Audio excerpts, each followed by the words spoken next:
গুচিকে নিয়ে কোথায় কোথায় ঘুরতে গেলাম কি কি করলাম সেটা জানতে হলে পুরো ভিডিওটি দেখতে হবে।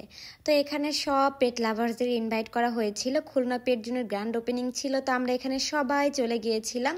তো এখানে কিউট কিউট বিল্লিরা ছিল, অনেক অনেক কিউট লাগতেছিল। পরে আমি আমার মেয়ের একটু ফটো তুলতেছিলাম, আমি দেখতেছিলাম সবাই ওকে কোলে নিয়ে ছবি তুলতেছিল। আমার ভালো লাগতেছিল যে আমার মেয়েটা সবার কোলে। তো আমার এত এত ভালো লাগতেছিল। আমি পরে গুচিকে দেখি কি মানে ও টোটালি কোনো বিরক্ত না, সবার কোলে যাচ্ছে, সবার সাথে ছবি তুলতেছে। আর সবাই গুচিকে এত এত ভালোবাসা দিয়েছে, তার জন্য অনেক অনেক ধন্যবাদ। তো ভাইয়া ওকে কোলে নিয়ে আদর করতেছিল, আমি পরে একটু মালাটা ঠিক করে দিছিলাম। আপনারা যারা গুচিকে দেখতে এসেছেন কালকে তাদের অনেক অনেক ধন্যবাদ। অনেকেই এসেছিলেন, আমাকে বলেছিলেন। আমি আসলে ওরকমভাবে গুচিকে কোলে নিয়ে টাইম পাইনি কথা বলার জন্য, কোনো একদিন কথা বলবো ইনশাল্লাহ। তো সবাই এই যে আদর করতেছিল, আর গুচি সে না দেখতেছিল বারবার যে চারপাশের মানুষ এরা কার, এরা কোথা থেকে এসেছিল। আর আনিশা সে টোটালি একটা মিনিটের জন্য গুচিকে ছাড়তেছে না। গুচি যেখানে যাচ্ছে সেখানেই আনিশা চলে যাচ্ছে। আনিশা তো তার ছোট বন্ধু। পরে একে সবাই আদর করতেছিল, চুমু দিচ্ছিল। আর আমার মেয়ে এত লক্ষ্মী ছিল, আমি ভাবছি এটা কি আমার মেয়ে, এটা কি আমার গুচি যে বাসায় বসে চেতে উঠে। তা আমি মেয়ের একটু ফটো তুলতেছি, তুলতে তুলতে দেখি যে একটু চশমা পরিয়ে দিই। চশমা পরিয়ে তো মেয়ের ফটো তোলা হলো না, সে চশমা পরে পুরোই একটা ভাবে আছে, তাই না? তো আপনারা যারা কালকে এসেছিলেন বা গুচির সাথে ছবি তুলেছেন অবশ্যই কমেন্ট বক্সে জানাবেন।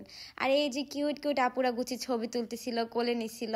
আর একটা আপু তো আমাকে বলতেছিল যে আপু আমি গুচির জন্য এসেছি, গুচিকে কি একটু কোলে নেওয়া যাবে? তো আমি বললাম কেন নিবা না, অবশ্যই নাও। তো আমি আসলে এমন একটা পার্সনে যার কোলে গুচিকে দেইনি। তো সবাই ওকে নিয়ে ছবি তুলতেছে। আর এই যে আমার গুচিকে কেমন লাগতেছে মাশাআল্লাহ বলতে ভুলবেন না। আর ওকে আমি কি সাজিয়ে নিয়ে গেছিলাম কমেন্ট বক্সে অবশ্যই জানাবেন।